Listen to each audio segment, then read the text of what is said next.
Hello, my name is Dylan Rosenthal, and this is Photoshop for Ensemble Library Interns and Others, Episode 3.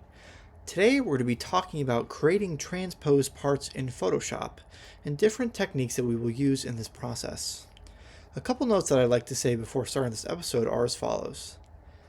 It is entirely possible to create transposed parts solely within notation software such as Sibelius, Dorica, or MuseScore. However, I like to use a combination of using engraving software as well as Photoshop to create a more polished final product. However, do be advised that it is entirely possible to use only notation software. Okay, let us begin. So the first thing you want to do is take a look at the parts that you are going to be transposing into a different key. Today we have a trumpet part in F, alto trumpet part in F, for Rimsky-Korsakov's Christmas Eve Suite. Now the trumpet player had kindly requested that this part be played on B-flat trumpet, and they wanted a part for it. So what we're going to do is we're going to go through the process of making said transposed part. So the first thing you want to take a note of when you're creating a part like this is to look for where the lines break. Because when you go to create your transposed part, you're going to want to make sure the part looks as close to the original as possible. And one of the important parts of that is making sure all the lines look the same. So just take a note of that, unless of course there's any glaring issues that would cause page turn problems or something like that. Then you may want to consider using a different sort of line break scenario. Okay, so the next step you're going to want to do is you're going to want to engrave this into the transposed key. So we're in F now, and we're going to want to go to B flat. I've already taken the liberty to go and do that and open it up in Photoshop. And over here is our transposed part in B flat.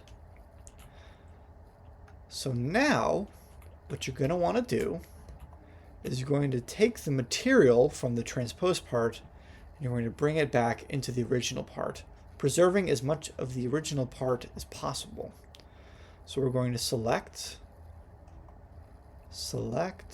our part here. We're going to copy it, and we are going to paste it into this part, like so.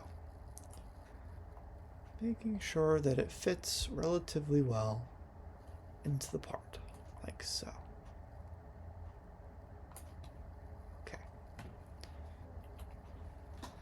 So now we have a nice transposed part that has all of the same line breaks as the original, and it even has the original header with the same text and the same font, as well as the Lux Music Library engraving on the bottom. Now if there's a plate number on this part, which for some reason this part does not have one, then you'd also obviously want to include the plate number and any other relevant information that might be on the page. The last thing that I want to do on this part is to distinguish it from its original part on the actual title. You want to make the part look as professional, polished, and as similar to the original as possible, but you don't want it to be so good that the player is confused as to what part they're actually playing. They may have played this part 1,000 times and you're giving them a transposed part when they haven't been used to playing a transposed part before. So one extra step that I like to do before calling it a day is writing that in right below the instrument title. So we're going to take our text. I'm going to make it 12-point font. And I'm going to write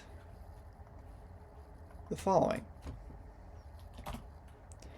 Transposed from alto trumpet in F. And we're going to move it into the right spot here, like so.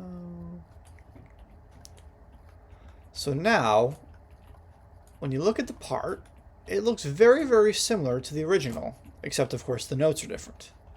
You have the same title, the same font, same everything, same Lux Music Library engraving, so that it looks very similar to the rest of the set.